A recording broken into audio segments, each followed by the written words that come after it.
Bismillahirrahmanirrahim. Assalamualaikum warahmatullahi wabarakatuh. Innal hamdalillah nahmaduhu wa nasta'inuhu wa nastaghfiruh. Wa na'udzu billahi min shururi anfusina wa min sayyiati a'malina. Man yahdihillahu fala mudilla lahu wa man yudlil fala hadiya lahu. Wa asyhadu an la ilaha illallah wahdahu la syarika lahu. Wa asyhadu anna Muhammadan abduhu wa rasuluhu la nabiyya ba'dah wa ba'd. Para hadirin jamaah salat zuhur yang saya muliakan, masuk pada hadis yang ke-469 dari Abu Hurairah radhiyallahu anhu. Beliau berkata, laqad ra'aitu sab'ina min ahli suffah ma minhum rajulun alaihi rida'un imma izarun wa imma kisa'un qad rabatu fi a'naqihim faminha ma yablughu nisfa as-saqain wa minha ma yablughu al-ka'bayn fayajma'uhu biyadihi karahiyata an tura awratuhu. Rawahul Bukhari. Abu Hurairah bercerita, aku menyaksikan 70 ahlus suffah. Ahlus suffah ini para sahabat Nabi kita Muhammad sallallahu alaihi wasallam yang menempati tempat yang beratap di bagian paling akhir masjid Nabi Muhammad sallallahu alaihi wasallam. Mereka tinggal di masjid bagian akhir. Mereka adalah orang-orang miskin, bahkan sangat miskin. Kemiskinan mereka ini digambarkan oleh Abu Hurairah. Aku menyaksikan 70 ahlus suffah, tak seorang pun dari mereka mengenakan rida, yakni pakaian bagian atas badan. Mereka hanya mengenakan sarung maupun pakaian lain yang diikatkan di leher mereka. Di antara mereka ada yang pakaiannya hanya bisa menutup sampai pertengahan betisnya, ada juga yang sampai kedua mata kakinya, sehingga dia memegangnya erat-erat dengan tangan karena khawatir kalau auratnya terlihat.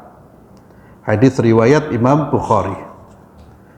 Ini penjelasan Abu Hurairah terkait kondisi sebagian sahabat Rasulullah SAW yang hidup di bawah garis kemiskinan. Apa kaitannya dengan judul tentang zuhud ini? Ya, ini menjelaskan orang-orang beriman itu sebagiannya ada yang diuji oleh Allah dengan kekurangan harta. Dan mereka menyikapi itu dengan apa? Dengan kesabaran dan dengan keteguhan iman dan takwa. Tidak bergoyang disebabkan oleh kemiskinan, kemudian mereka melakukan perbuatan-perbuatan yang tidak benar. Tidak. Apapun kondisi yang Allah ciptakan bagi mereka, kondisikan bagi mereka, mereka sikapi sesuai dengan apa yang diridhai oleh Allah. Diberi keluasan rezeki, dia mensyukuri. Diberi kekurangan, dia bersabar, bahkan tetap bersyukur atas apa yang Allah berikan.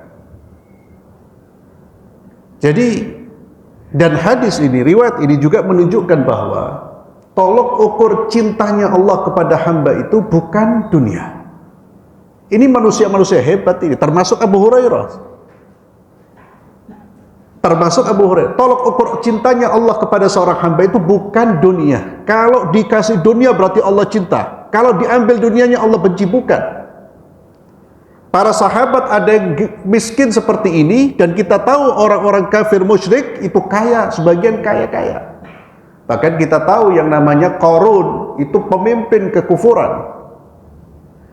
Sahibnya siapa? Fir'aun. Itu lebih jahat lagi, lebih kufur lagi. Orang yang mengatakan ana rabbukumul a'la, aku Tuhanmu yang paling tinggi, tapi dia punya kekayaan, punya kejabatan, punya kekuasaan. Sahabat mulia, sujud, rukuk, tahajud, bajunya hanya satu, hanya bisa menutup bagian bawah. Maka jangan melihat cinta tidak cintanya Allah itu dari pemberian Allah kepada kita yang terkait dengan dunia. Tapi tolok ukur cintanya Allah kepada seorang hamba adalah iman.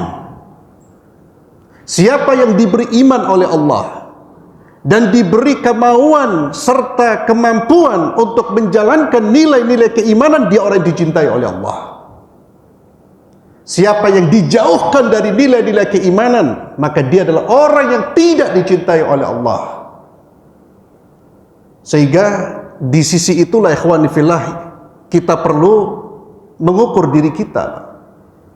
Kita perlu melihat hubungan kita dengan Allah itu di sisi ini, bukan di sisi dunianya. Dunia ini tidak ada urusan terkait dengan baik, tidak baik, cinta, tidak cinta, tidak ada urusannya dengan Allah. Allah kasih. Tapi kalau iman, Allah itulah tanda cintanya Allah. Maka kalau seandainya kita sudah diberi hidayah oleh Allah, diberi hidayah iman, diberi hidayah untuk menjadi orang mukmin yang baik, bersyukurlah kepada Allah. Jaga Pak. Itu satu kenikmatan, dan itu modal, satu-satunya modal hidup kita, modal yang bisa menghasilkan kebahagiaan dalam hidup kita sampai kita berjumpa dengan Allah. Jaga iman kita. Jaga iman itu dengan apa? Berilmu, beramal. Ada majelis ilmu, duduk, dengarkan. Karena tidak mungkin kita bisa menjadi pribadi yang mengamalkan agama dengan baik kalau kita tidak belajar, Pak. Dan ilmu ini menguatkan, mengarahkan, menuntun. Itu manfaat dari ilmu. Ilmu dan amal itu yang membentuk iman dan takwa kita. Jangan beramal tanpa ilmu, jangan berilmu tanpa amal. Dan itulah ihdinas siratal mustaqim, jalan lurus yang selalu kita minta kepada Allah setiap hari. Jalan lurus itu bukan jalannya orang yang dimurkai oleh Allah. Siapa orang yang dimurkai oleh Allah? Mereka-mereka yang mempunyai ilmu tapi tidak diamalkan, dan orang-orang yang sesat adalah orang yang beramal tanpa ilmu. Maka jalan yang lurus, jalannya siapa? Rasulullah dan para sahabat, yaitu jalannya orang-orang yang berilmu dan beramal. Amalnya sesuai dengan ilmu yang diajarkan oleh baginda Muhammad sallallahu alaihi wasallam. Kemudian yang terakhir, pembacaan hadis di siang hari ini dari Abu Hurairah radhiyallahu anhu, beliau berkata, bersabda Rasulullah sallam, "Ad-dunya sijnul mu'min wa jannatul kafir." Rawahu Muslim. Dunia ini adalah penjara bagi orang mukmin dan surga bagi orang kafir. Dunia ini penjara bagi orang mukmin, surga bagi orang kafir. Dunia Allah ciptakan dengan aturan-aturan, dengan undang-undang yang Allah turunkan, dengan perintah dan larangan. Dunia ini bukan tempat kita bebas melakukan apapun. Itu ciri khas dari dunia. Maka bagi orang yang taat kepada Allah, bagi orang yang mengimani Allah dan Rasulnya, dia tidak akan lepas dari undang-undang, aturan, perintah dan larangan Allah. Maka dunia ini baginya seperti tempat yang kita kenal dengan penjara. Penjara itu tempat yang kita, orang di situ tidak akan bisa berbuat seenaknya. Ada aturan-aturan yang harus diikuti. Dan dia tidak bebas sebebas-bebasnya. Kebebasannya bergantung pada aturan. Itu kehidupan seorang mukmin, sehingga dunia ini bagi dia seperti penjara. Tapi bagi orang kafir, jannah, surga. Kenapa? Tidak ada aturan. Karena yang tidak ada aturan nanti bagi orang beriman itu, surga itulah kenikmatan yang besar. Tapi orang kafir surganya dikasih di dunia. Mereka hidup bebas. Tapi kebebasan mereka tentunya ada harganya. Bebas di dunia, sengsara, terikat, terbelenggu, terseret di mana? Di akhirat kelak. Tapi kita mukmin menjaga diri kita dengan aturan-aturan Allah. Jam sekian saya harus ke masjid. Oh, saya punya tanggung jawab untuk menafkahi istri dengan materi yang halal. Saya harus berupaya. Mau ada kesempatan yang haram, dia tinggalkan. Kenapa? Dilarang oleh Allah. Ada aturannya. Mau berbuat yang haram, ya Allah, dilarang oleh Allah. Itulah kehidupan seorang mukmin. Memang dia tidak bisa bebas, Pak. Tapi itu hanya sebentar. Karena dunia ini hanya sebentar. Sebentar lagi kita akan meninggalkan dunia, Pak. Ya. Apalagi kita sudah diingatkan dengan uban, diingatkan dengan kematian saudara-saudara kita, diingatkan dengan percepatan waktu yang betul-betul kita rasakan hari ini. Sehingga orang mengatakan, ya Allah, usia saya sudah 40. Ya Allah, usia saya sudah 50. Itu semua tanda-tanda bahwa kita akan meninggalkan dunia. Tahan diri kita di atas keimanan, kebaikan. Semua akan kita tinggalkan. Maka tidak ada masalah. Kita betul-betul menjaga aturan Allah. Jangan sampai naudzubillah sampai terucap gini kok tidak boleh, gini kok tidak oleh. Loh, Allah sudah ciptakan dunia ini memang season, tapi balasannya surga. Ya. Yang kenikmatannya tidak bisa diungkapkan, tidak pernah bisa dibayangkan. Kita membayangkan tentang surga itu tidak akan seperti itu. Melampaui bayangan kita, melampaui apa yang kita gambarkan di dalam pikiran kita. Ma la 'ainu ra'at wa la udhun sami'at wa la khatara 'ala qalbil bashar. Maka dunia ini memang sijin, penjara, Pak.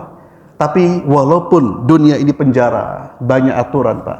Ingat, demi Allah, ketika kita betul-betul mengikuti aturan-aturan Allah, memang secara fisik kita tidak bebas sebebas-bebasnya seperti orang kafir, tapi batin demi Allah kita akan merasakan kebebasan yang luar biasa.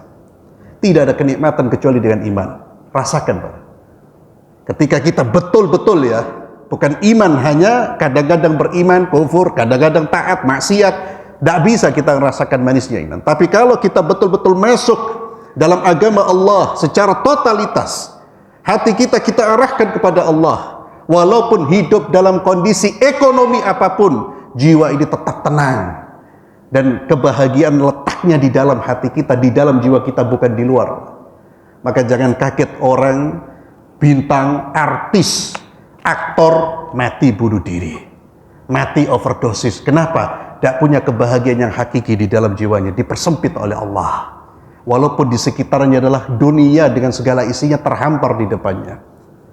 Maka sekali lagi, walaupun dunia ini Allah ciptakan sebagai sijin, penjara, tapi hati kita tidak akan terpenjara, Pak. Kalau kita betul-betul kembali kepada Allah Subhanahu wa Ta'ala, dan tentunya setelah meninggalkan dunia kita akan merasakan surga yang hakiki, kenikmatan yang hakiki. Mudah-mudahan Allah Azza wa Jalla kumpulkan kita semua di surga Allah. Kita akhiri dengan doa kafaratul majlis. Subhanakallahumma bihamdik, asyhadu an la ilaha illa anta astaghfiruka wa atubu ilaik. Assalamualaikum warahmatullahi wabarakatuh.